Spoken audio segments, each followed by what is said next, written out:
and get ready to learn all about data and blockchain and other things too.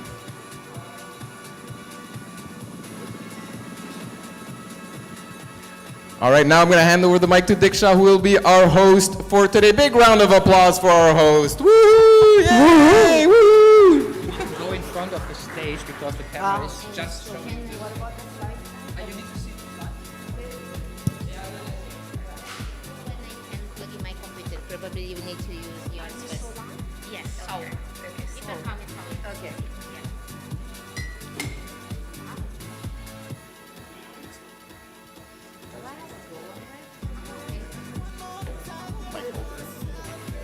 Is your water? Yes, this is mine. You can have a look. I can keep moving, or no? Okay. You can see you're Okay, cool, thank you. GM Berlin, how are you doing today? Oh. Can I get a GM back, please? So welcome to the official kickoff of Hack'N Heights Hackathon.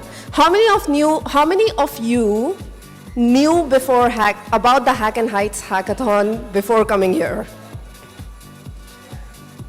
That's a good score, but that also means that this presentation makes sense and you're going to hear more, and hopefully you will sign up for the hackathon after listening more about it.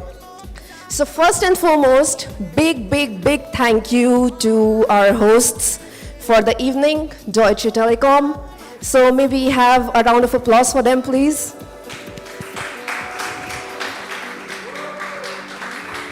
Thank you. Great venue, great food, great rooftop. Not only are they providing infrastructure for Web3, but also infrastructure for great meetups in Web3. So thank you very much. Now a bit about Hack'N Heights Hackathon. This is a hackathon that's 100% online. It's happening remote. It starts today, and the submission is on 27th of May, precisely after a week. The topic is showcasing how decentralized data can redefine our digital interactions. And of course, you can go as deep as you want to into this topic after going to the website, trying to know more about it, etc. We have great partners, Chainlink, Pinax, Graph, Plurality, Deutsche Telekom, and Tsunami. So yeah, probably a little late, but I'm Diksha from Tsunami. We are a network of around 3,000 builders in Web3. We organize regular venture-thons and we organize regular online remote global hackathons, and we have partnered with all these partners to provide the online platform for Hack'N Heights. Applications are going on right now. Today you will have two great speakers from Chainlink Labs and Graph. And before that, just a few more rules, etc. about the hackathon. You can sign up for the hackathon on our platform Foundance by scanning this code. So just take a quick photo so you can hear more about it. This is how the timeline looks. We already did one great team building event that was online. Today we have the Kickoff. It's also being streamed on YouTube. We also have a Discord watch party for people who are not available here. Tomorrow we have a workshop by Plurality that's happening online, and all these events are actually happening online with an online submission on 27th May at 4 p.m. So it's actually not late to join for the hackathon. You can join, you can meet teammates, you can meet all amazing mentors from our partners. We'll help you find teammates, we'll help you with everything once you join our Discord channel. And there is money involved. So Chainlink is sponsoring 3,000 USD for the Bounty, Plurality for 1,000, Graph 1,000, and Pinax 1,000. There's also a chance to pitch your startup to the Tsunami ecosystem for 125K in funding potential. Usually this is a very long procedure for Tsunami to reach that stage. We do this after an 8-week program that we do with different founders. And it's very extensive, but by participating in this hackathon, you can actually pitch your startup to our investment committee. Of course, terms and conditions applied. So that goes ahead. So for all entrepreneurial developers here, this is your chance. These are our amazing 10 mentors. Some of them are here as well. So you'll find a chance to meet them, but if you don't meet them today, you can definitely join Foundance, you can join Discord, drop a message, and we will help you arrange a conversation with them. And these are the judges. You can also hear more about the judging once you join our platform. Now, with that, I'm actually not going to bore you much, and I'll give it to our amazing speaker from Chainlink. That's Solange. Over to you.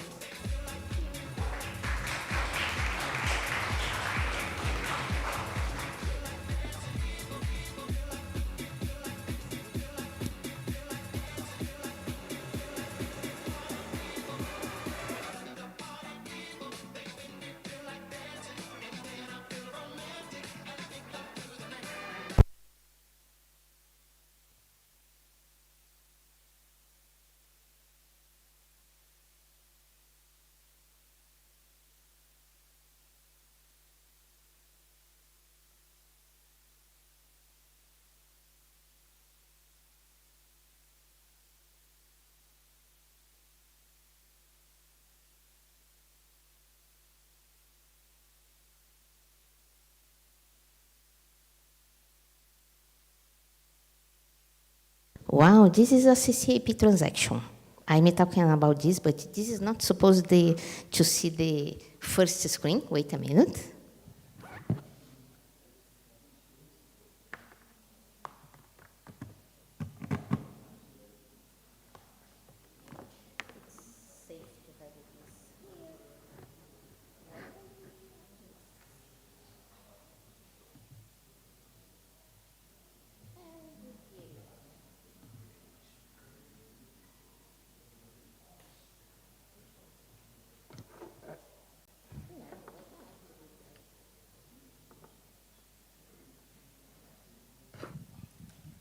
Okay, here we are.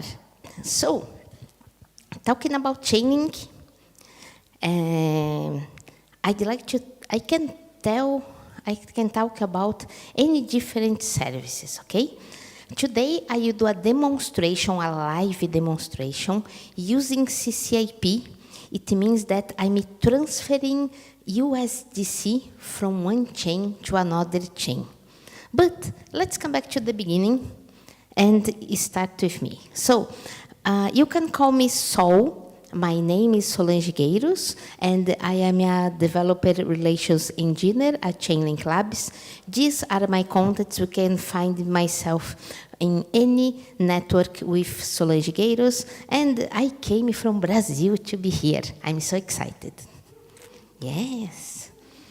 And this is the most important slide for you, okay? So take a picture of this, try to read this QR code, because everything that I may show you now, it's here. If you'd like to do this in your home later, it's here. Yes, let's wait a minute for you. So good. I think we are good. Let's go. First of all, I'm here to talk about Oracle. So what is an Oracle? An Oracle is any kind of data source that you can use to bring information to the blockchain. Imagine that the blockchain is like an island. It's isolated.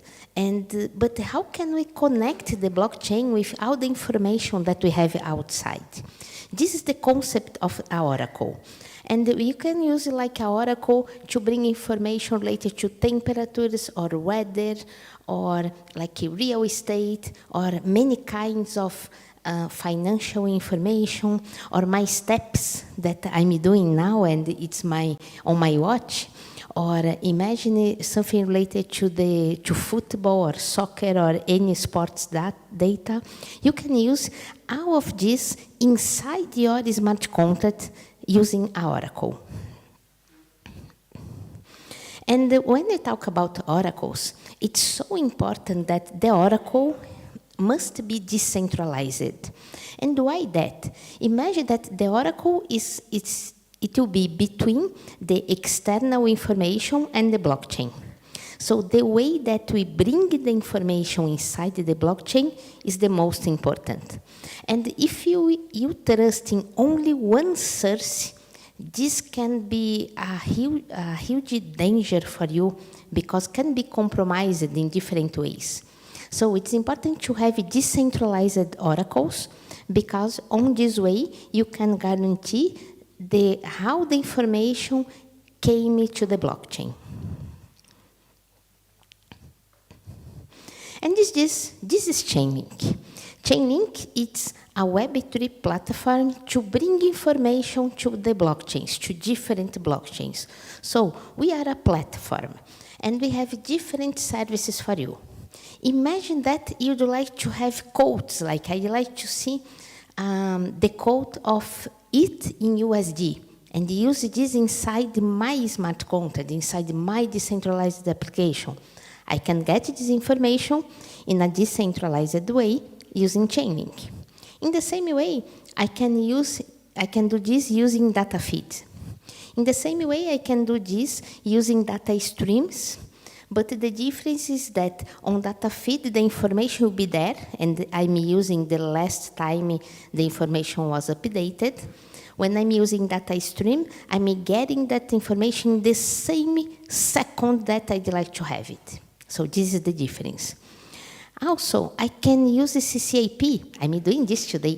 CCAP is to work with interoperability, to have information in different blockchains. So we are doing this late. We can also have functions. Imagine that you can access any API that is not in the blockchain.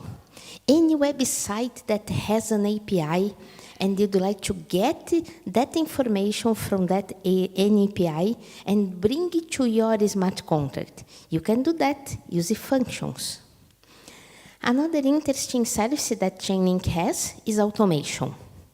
Automation is something like the smart contract itself only will be executed when some external agent call the smart contract.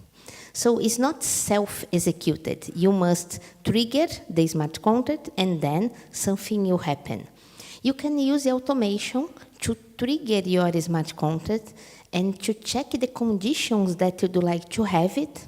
And if the conditions are true, then you must execute wherever you'd like to do. It means that you can have your own business rules inside your smart contracts executed in an automatic way.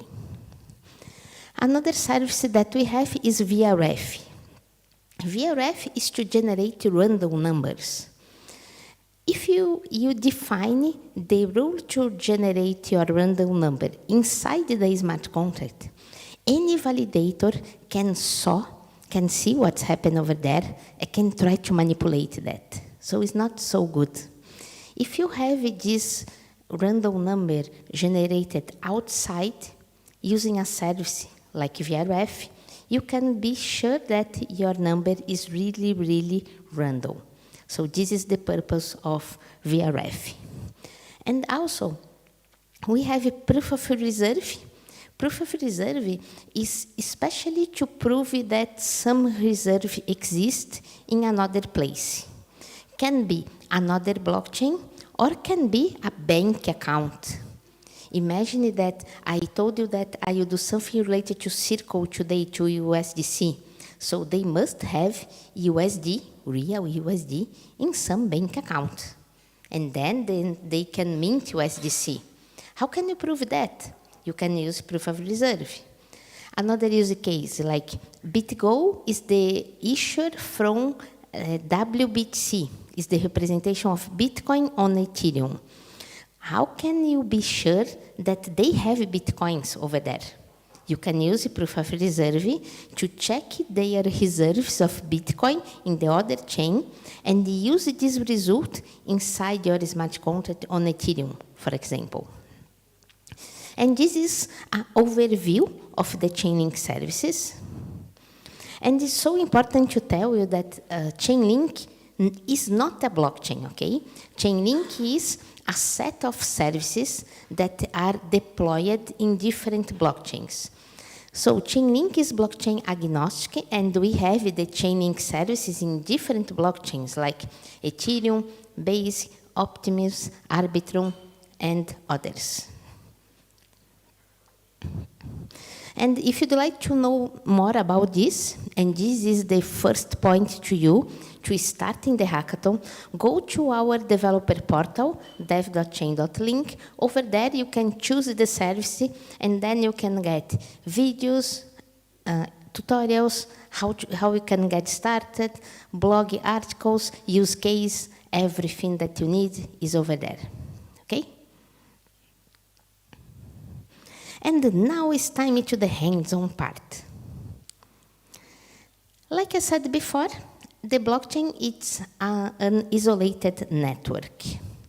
So how can I communicate between these networks? I can use CCAP to do this kind of things. For example, the first point that we need to have CCAP is to do token transfer. You have a token that is in one blockchain. You would like to use this token in another blockchain. So we use CCAP to transfer the token between blockchains. Second point, you'd like to send any kind of message. So, hello world is a message, hello Berlin is a message, but also imagine that you can use this message to call a function in a smart contract that exists in the other blockchain. Imagine that I can mint an NFT sending the mint command to the other blockchain. I can do that. It's funny, it's easy. And also, if I can send tokens and also I can send instructions, I can have the program of token transfers because I send the token, and when the token is in the destination blockchain, I can tell what I'd like to do with that token. I'd like to stake, I'd like to swap with another token using the graph to see if the price is a good moment with the price to do that. I can do this, for example. And this is an overview of the cross-chain stack. So you must have everything that we have in blockchain in a Web3 space. We must have this in a way that the blockchain is not the limit anymore. We can have the communication between blockchains. And this. To have an idea what I'm doing now, we are doing exactly this. We are here. I am the end user on this site, and I will deploy a smart contract just now for you. It will be this, my first smart contract. On this smart contract, I'm sending my message to be only to transfer USDC, and I must say the destination chain. So I'm starting on Avalanche Fuji, the testnet from Avalanche, and I'd like to receive my USDC on Ethereum Sepolia. And this. So, transfer USDC to Ethereum Sepolia. Then we have the CCAP part. In each network that I have a CCAP, I have a smart contract that is the router that is responsible to the communication between the blockchains. And this is the CCAP part. This is a off-chain part. This is not on blockchain. This will be some networks that take care of this part for you. I will explain later. Then we are here receiving the message. In our case, it's not going to a destination smart contract. It will be directly to my wallet. And this is our goal now. So let's do it. If you'd like to do by yourself later, this is the requirements for you. You must set up this, especially the Avalanche Fuji part. And then, because I'm using USDC, also I must get the USDC. So this is information from Circle, the faucet, how to add your USDC over there. And this is my smart contract that I'm using now. So if you go here, you can see my smart contract, okay? So let's go. Now I am on Remix. So this is that same smart contract that you saw before. I just did 1 minute ago. I used to do like before the workshop to be sure that it's working. Let's see. Yes, it's success. So this is the end. Let's see if this is on my wallet now. If I go to Sepolia, no, not base Sepolia, only Sepolia. Sepolia. And then I go to tokens. You can see here that I have 1 USDC. I'd like to have more. I did this a bit minutes ago, before we start. I'm doing another now. So starting from 0, I'm coming back to Avalanche Fuji. This is my Cersei blockchain. I came here, Remix. It's an interface like an environment to deploy smart contracts. This is my contract that I shared with you already. I'm connecting on MetaMask, my wallet that is Avalanche Fuji, and I will deploy this now. I first will deploy it, then I can explain a bit more about the code. You don't need to be a developer to understand what is this, don't worry. So this is the contract that I just deployed. So let's understand a bit more of my contract. Here we are. I'm using the client of CCIP, the router. So this is to do the communication with the client. This is the client itself is to have some structures, some data structures that I must use it. And my token is this. I'm using a normal ERC20 token. This is only the interface that I got from OpenZeppelin. But also, because I'm doing the transfer, I'm getting the safe ERC interface to do transfer between tokens, from tokens. Over there, I'm just doing the setup to start on Avalanche Fuji, like the router. I'm paying, this is important, I'm paying the fees using the link token only in the Cersei blockchain. I can pay using the native token. It means that I can pay using the Avalanche Fuji or using link token. I decided to use the link token. And think that I will have some fees in the destination blockchain. We have a transaction in the destination blockchain, but I'm paying everything on the Cersei blockchain, and I don't worry about that. This is the USDC, and this is the selector. This is the chain that I'm going. Let's go here, only to you know what's happened. So this is the supported networks.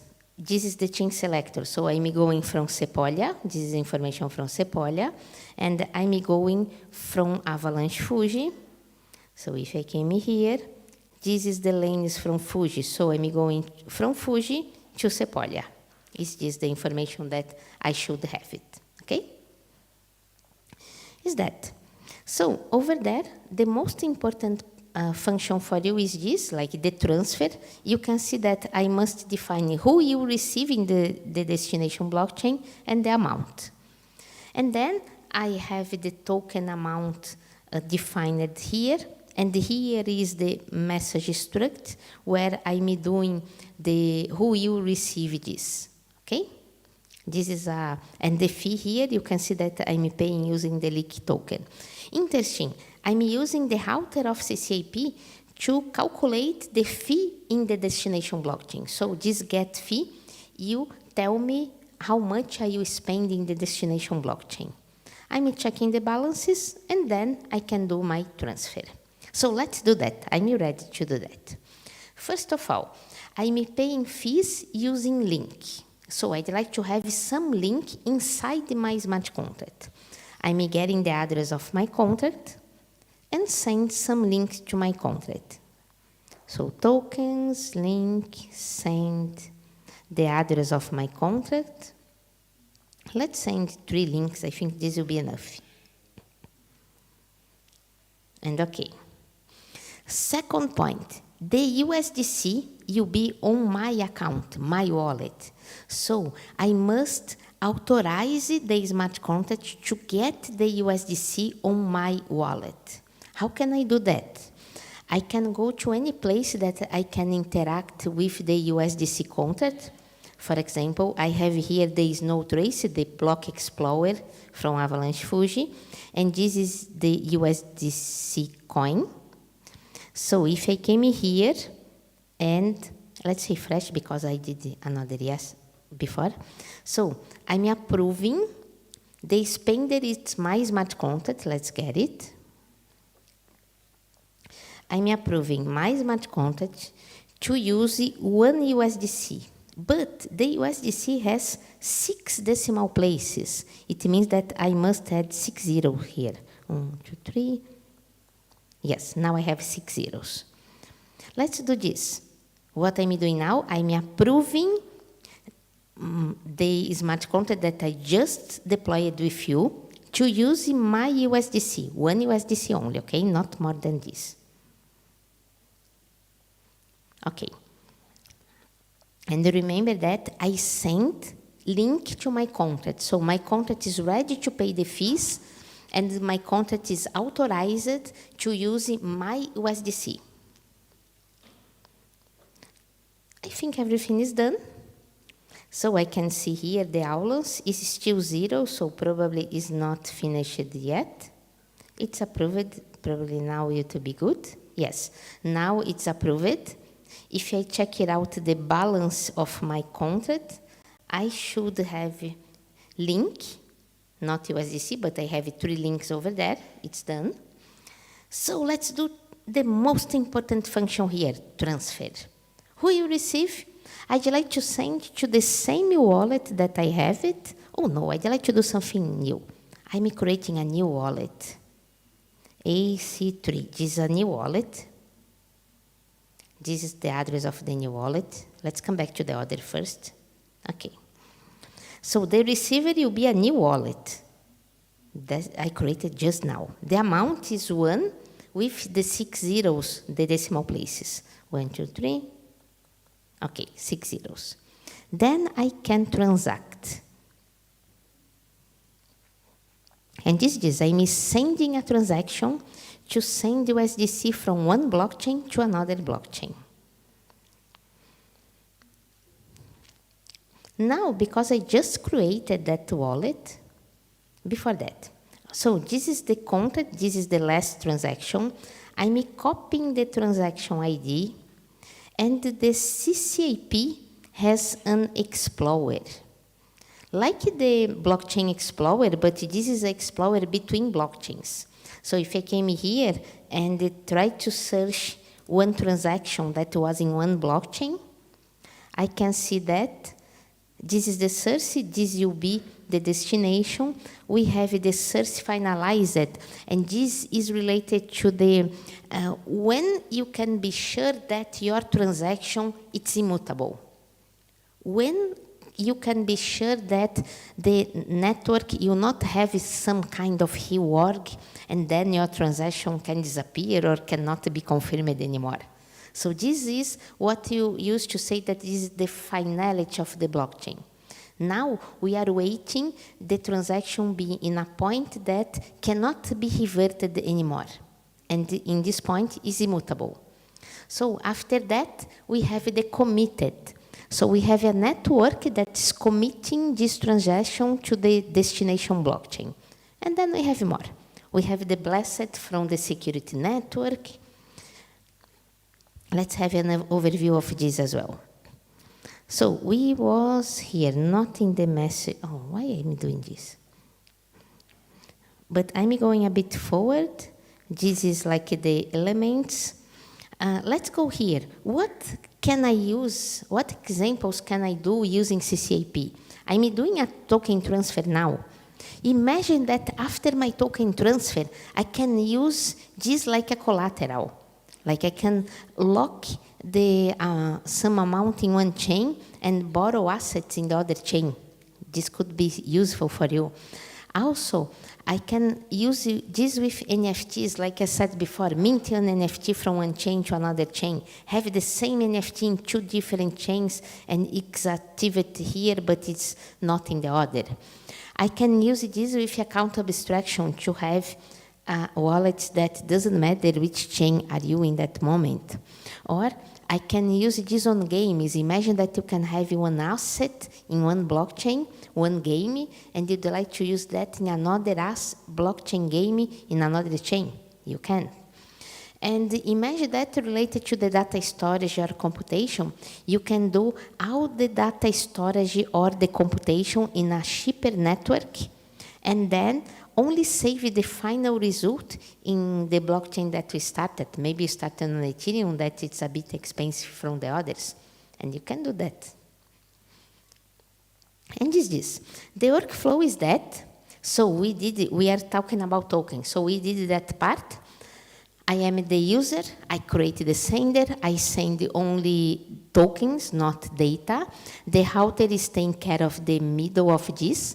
Because it's a token, we have a token pool, and we can have different models. The model depends on the token, not from Chainlink. The token decides the model. So the model can be lock, like you lock the token in the first blockchain, and then you mint in the second blockchain, or you can simply burn in the first blockchain, and then can mint in the second blockchain. So this is the token pool. Now we have 3 different networks to take care of the security. And this is one of the differences related to CCAP, because we have these networks. So we have the risk management network that take care of looking for all the problems that can have. We have the committing decentralized network that did the commit the proposal to the second blockchain, to the destination blockchain. But only the executing decentralized network, only you really approve the transaction over there after the security network, the risk management network, approve that. So we have 3 different networks take care of the security. And then in the destination blockchain, probably you are minting a new token, or you can unlock if the token already exists over there. And the router you send wherever you'd like to go. In my case, it's going directly to my wallet. Let's see how is this now. I'm curious. So we pass the committed. Probably you pass the blessed as well. Let's refresh. No, it's still committed. Okay. So we can wait a bit more the blessed. Depends of the chain. Depends of what's happening on that time as well. And then I am in the CCAP Explorer. You saw that. It's here that I'm seeing what's happening in the blockchain. And I already talked with you about the payments. So what are the fees? The fees are the gas cost in both blockchains, plus some premium that you are paying for the CCAP part. And you can pay the fees using Link or the native gas of that blockchain. And you can see that using the router to calculate the fees for you. Okay? This is the token handling mechanism that I told you before. It depends on the token, not from CCAP. CCAP is prepared to the both models. So one model is you lock the token in one side and unlock or mint in the other side. Okay? Or you burn in the first side and do the same in the other side, like burning one, minting the other. And now let's see, before I go to the detailed, if I must go, I don't know, probably no. Yes, success, yes. What should I have now? I should have one USDC in that wallet that I created. But my new wallet didn't have the USDC yet. Let's go, this is the wallet that I sent. But I send to this wallet that I have nothing over there. Also, I send this to Sepolia. So let's go to the Sepolia network. And still, I cannot see my token.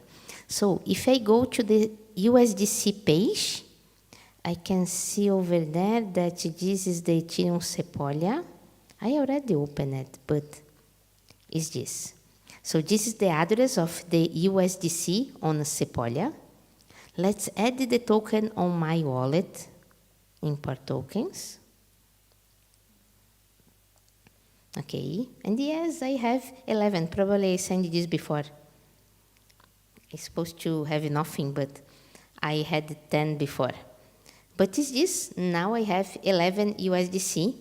And here I can prove you that I sent exactly 6 minutes ago 1 USDC from this wallet to this wallet, from Avalanche Fuji to Ethereum Sepolia. And this is the basic of this, like this is how the risk management network take care of everything, like I said before, again. And if you'd like to know more about this because the security part is the most important part, you have all of these links for you. Feel free to see this in a peaceful way. And if you'd like to do some advanced transfers as well, we have a Gitbook, we have a YouTube masterclass that this is for beginners. You have a more advanced over there. And also, I'm not doing this now, but like I told you before, I can mint NFTs from one chain to another chain. This is another blockchain that I have another workshop. This is one that I did. I have NFTs based in the Bitcoin price, and the background is related to the chain. So the blue is Sepolia, the red was Fuji, the purple was Mumbai Polygon. Now it's Amoy. And also, you saw that I wait like 5 minutes to do that. If you'd like to do this, being a developer, you will not wait in 5 minutes.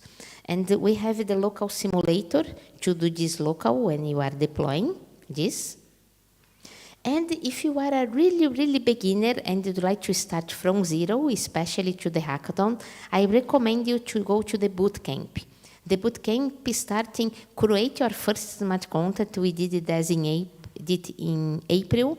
It was 10 sessions of 2 hours each. Starting, create your wallet, creating your first smart contract, and using all the Chainlink services. And this. Also, we are here because we have a hackathon here, woohoo! But also we have a hackathon online, so if you'd like to participate in both, do different projects, but you can participate in both hackathons as well. Remember that you have everything in the presentation. And this, I will add the link of the presentation again if someone would like to have it. And do I have time to answer some questions or no? How is my time? You do have time for questions. Okay. Thank you. Do we have questions? Come on, don't be shy. I think the presentation was okay. Yes, please introduce yourself as well. Hi, so nice to meet you. So I'm Evie. I work for Tokeny and ERC 3643. And it's a very basic question, but I was wondering, why would I want to send the token from one chain to the other? What's actually the point for me as a user? Okay, you are a user, and that amazing DeFi application that you love it is not in the chain that your token is. Yeah. This is a basic. But you can do exactly to use the token in another blockchain to do whatever you have over there. We used to do that when we have applications in the destination blockchain that you don't have in the first blockchain. I will not tell you that you can do some arbitrage because you must wait 5 minutes. The arbitrage doesn't make sense, but to other kinds you can do it. Yeah. Something more? Thank you. One more? Okay. I think. Thank you. If you'd like to talk with me, I am around. And thank you, and good luck in the hackathon. Thank you so much. Thank you. And now we have our next speaker. I just hope I pronounce it correct. It's Arturo, advocate from Graph AdvocatesDAO. Did I say it correct? Okay.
Okay. Right.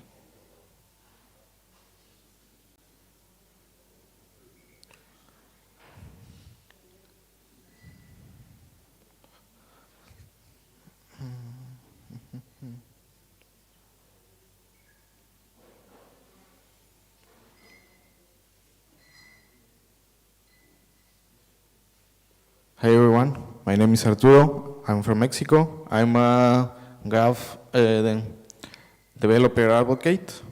Here is the presentation if you need. And okay. Today I'm going to talk about how to make a simple subgraph. I think it's really fast.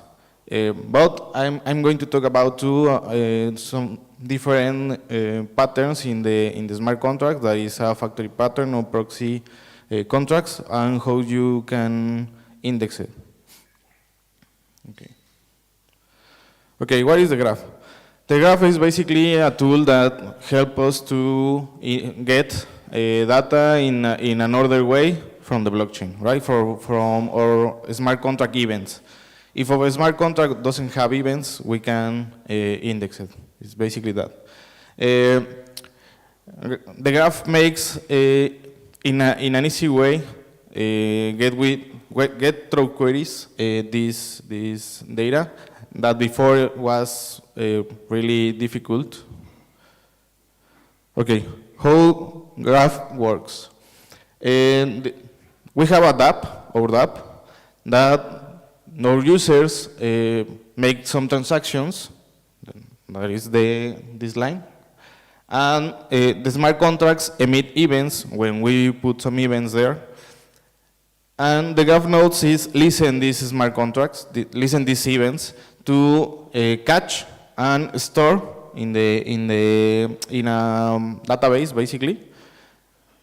They made mappings, and we can make some queries to get this data through the GraphQL API. We write some queries. I will show you how to do that. Okay, how we made this before the graph? We need to write scripts with Ether.js or Web3.js or other blockchain libraries. Or so we try to use APIs, but because the blockchain has some properties like finality, chain reorgs, on-call blocks, this complicates the process because you need to check again, and after that filter your data, indexing, ordering, and make some really slow process, right? So this was simplified by the graph. Okay, what is a subgraph? Subgraph is basically a custom endpoint. This is connected on a smart contract. That is, when the smart contract transmits some events, some people make some transaction and this emits events, the graph nodes is catching these events and indexing and put in a database in order and confirm it for our data or for our application that we can use this data in an easy way. Okay, the subgraph life cycle, we start to build locally, right? We start to make some configurations first. We deploy the subgraph in Subgraph Studio, like it's a sandbox environment. We publish to the network. After this, in this process, we have like a complete subgraph or a subgraph very functional. And these last 4 steps, it's more about start to signaling and participating in the economy of the graph network. It's we make a signaling. It's like we announced that this subgraph is making queries that it's available for the graph network. And some people can start to querying or making some applications over the subgraph. And well, if something changes, the version of the graph library or something like that, we can update. Or if the smart contracts change, because sometimes some applications update the smart contracts and change the directions or the events or something like that, we can deprecate too. Okay, use case for subgraphs, it's basically, I use the subgraph where we want to get info about any event that happens on chain. It's about who has a Bored Ape club we get the wallet, the ID, the image for these NFTs, or Uniswap use this for mapping the liquidity to different pools, or we can use mapping who is donate through Gitcoin, in which round or something like that to maybe make an airdrop or something similar. Okay, here's an example. If you are not developer, you can use these first tools, that is subgraphs.messari.io or DAppLooker, right? You make a dashboard, put in the address and your API key from the Graph Explorer, and start to indexing through these tools. Or we can use a front end or a back end. The subgraphs are language agnostic. We can use JavaScript, Python, Rust, or wherever we want. This is an example of basic implementation for subgraphing in the front end. It's the Lido indexer. And okay, we start to making a subgraph.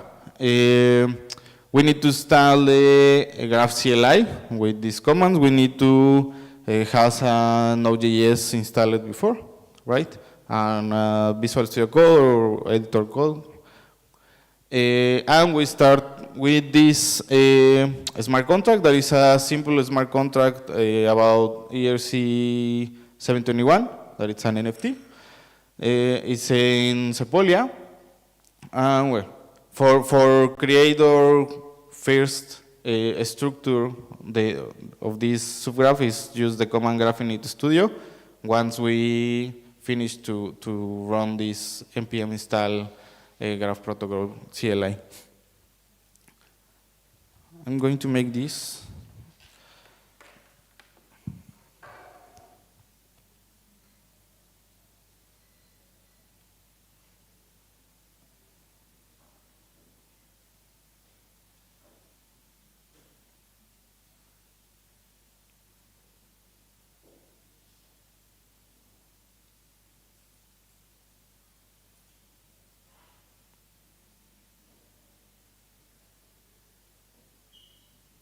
Okay, I think.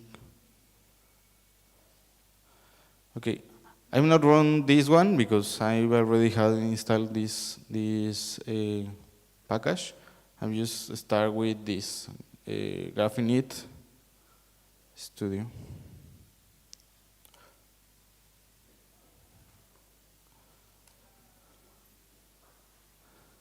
And this start to ask about the protocol. What we want to do? Well, we want to make a subgraph in the EVM. Ethereum is really for EVM compatible. And we need to put a subgraph slug, that is a short name, that it's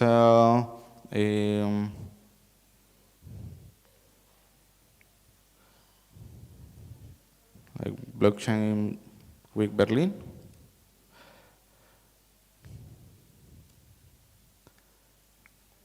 And this is about which network we want to use. This has a lot of networks compatible with graphs. In this case, we are using Sepolia.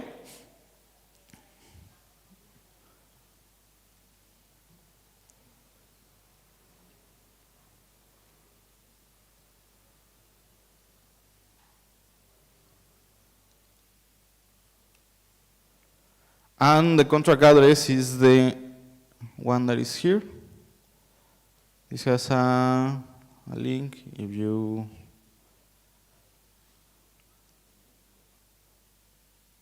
copy the address. And this start to try to fetch in the ABI, the events that is already in the blockchain. And we see the start block. The start block of this smart contract is, we have a suggestion there that is the same that the smart contract was deployed. Just confirm with that. And the contract name, we can put a contract name. In this case, the contract name in the Sepoil Explorer is NAMP, or NFT Arenas Moonbirds.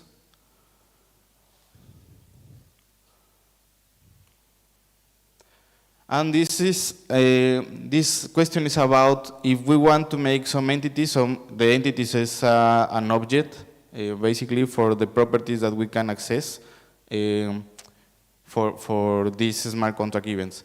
Like our events has an address from the user, an address from the contract address, and status or something like that. And I will say yes, true.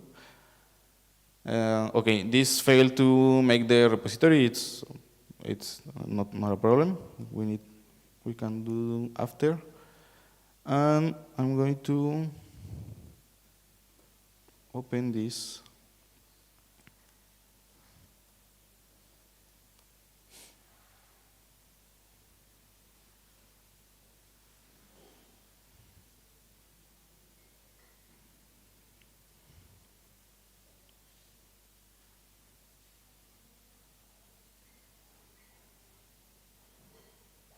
Okay.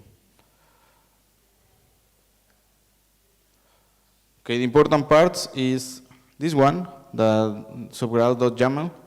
It's basically is the information that we make for the subgraph, that it's in which network is this smart contract and this subgraph, to which smart contract is indexing, which is the start block.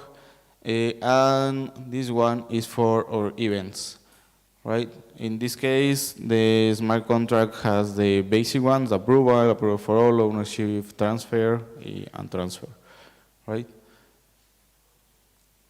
And the second file that we need to see is this one. This one are entities. These entities is just the properties for the objects that we can indexing or can receive from the queries, right? And well, our code is here. This name of function names could be the same, could be matched with the are in this. Let me. In this one, handler approval, the handler and the name of the function need to be matched. If not, we receive an error that is not working. This is our basic subgraph. We can run this subgraph and just make some queries. In this case, the subgraph is already deployed in the Graph Studio. I'm going to teach you. I'm going to show you this.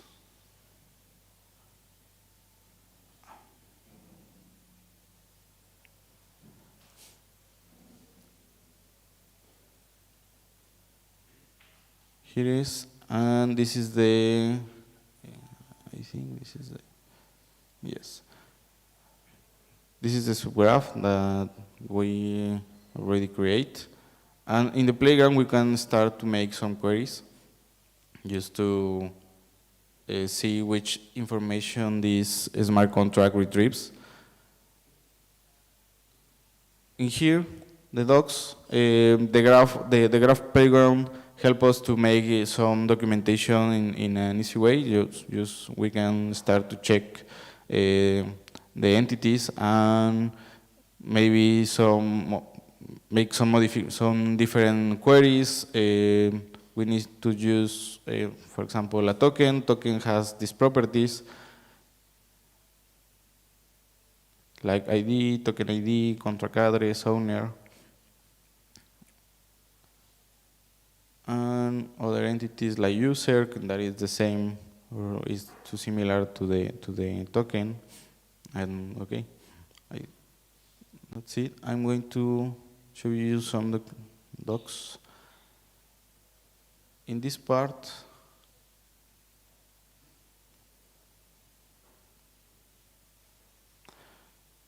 basically we made this three easy steps. Okay, and I'm going to talk about the other part, that is, what if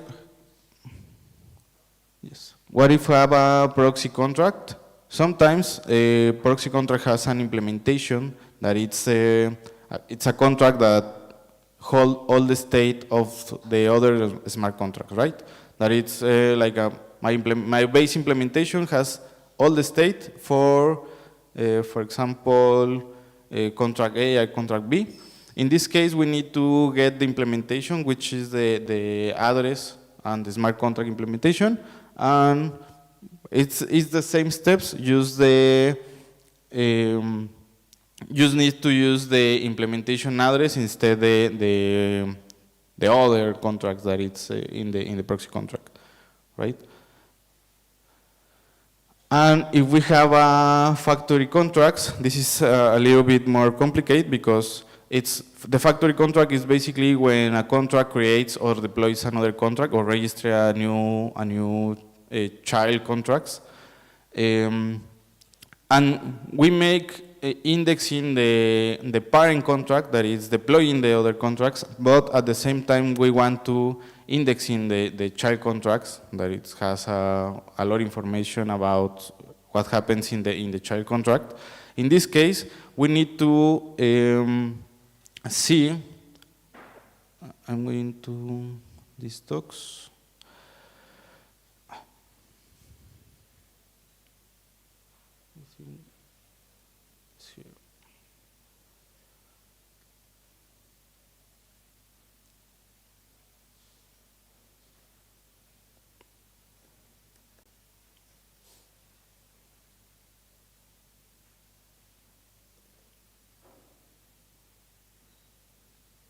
Here it is. It's basically we need to add the data source templates. The templates are dynamics in this case because we don't know which address is the smart contract for the factory contract will be deployed, right? So we need to do this in a dynamic way. And we need to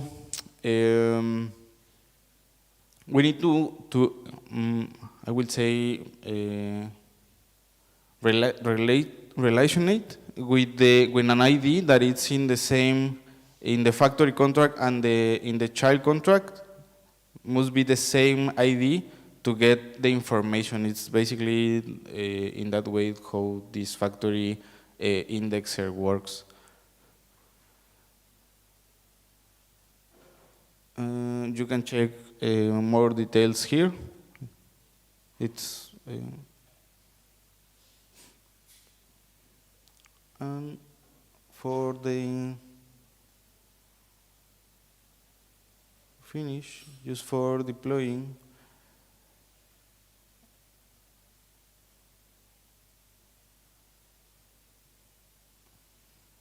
okay.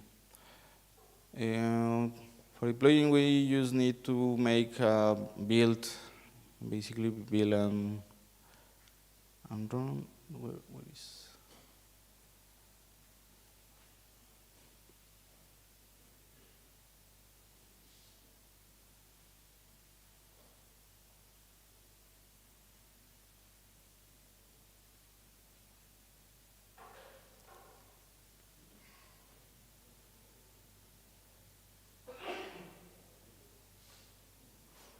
Okay, here is.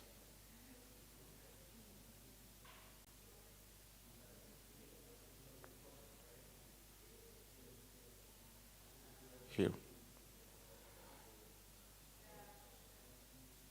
We need to create, we need to start session in the Graph Studio.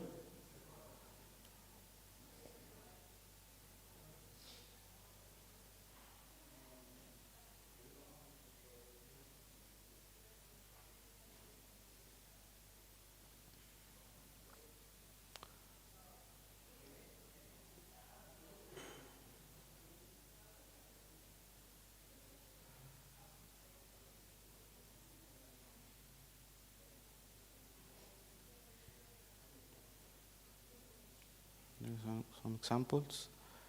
And we need to have some GRT for making some queries.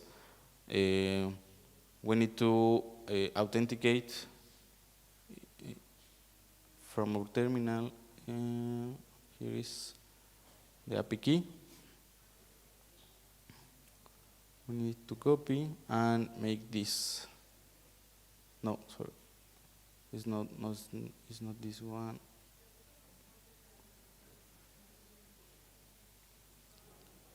Here.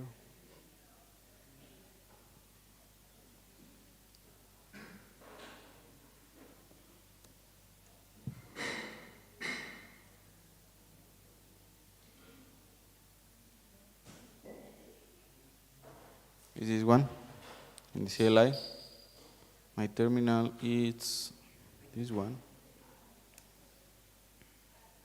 Everything's okay.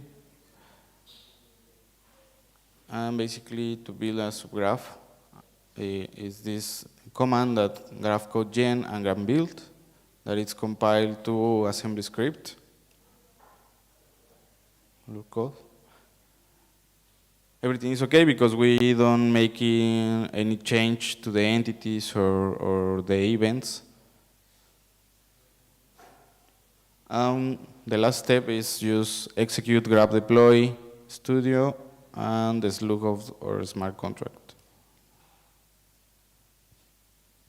And this one is which version?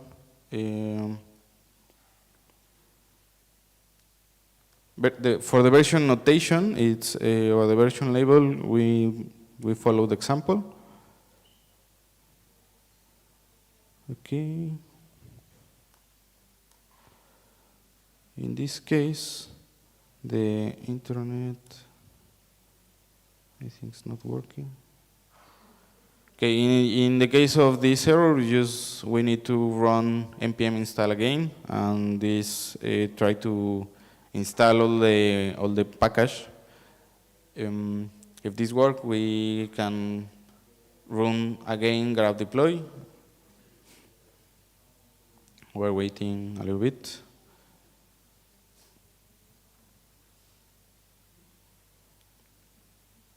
And okay. That is basically this. This documentation is really clear. It's just following step by step.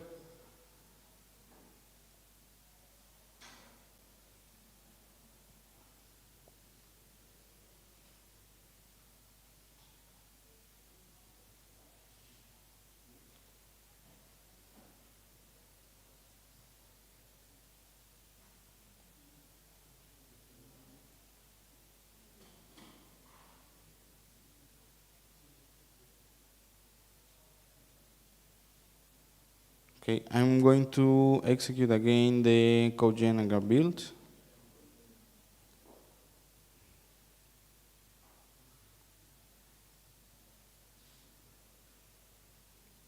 And now we try again the deploy.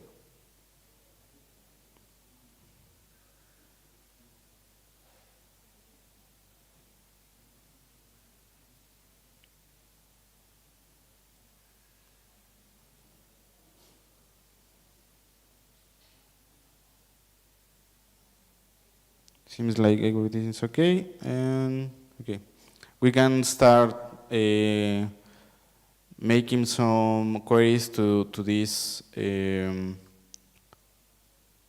API, basically to this endpoint, and our studio. I'm going to reload.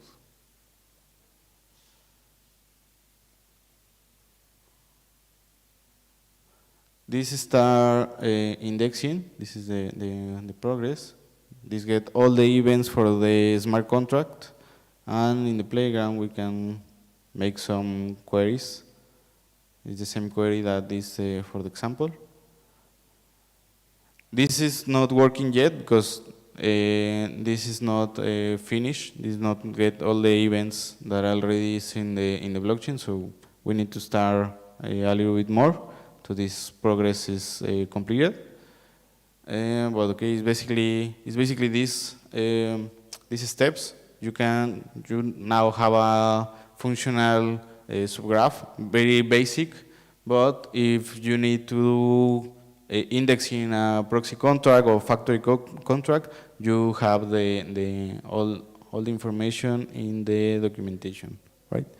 And that's it. Any question?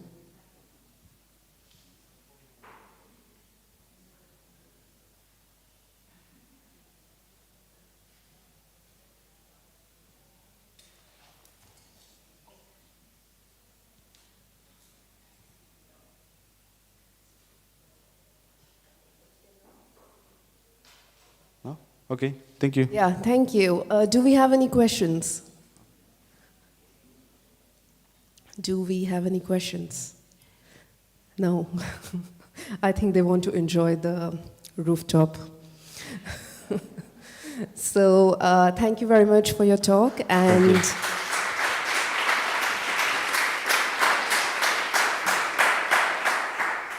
and thank you everybody for joining. You can still sign up for Hack'N Heights Hackathon online if you scanned the QR code. Otherwise, just Google it. Enjoy some snacks if there are left any, and enjoy the venue. Sorry? Okay. So have a good time. There is some swag and merch, and also don't forget to collect the Pope before going. Thank you so much.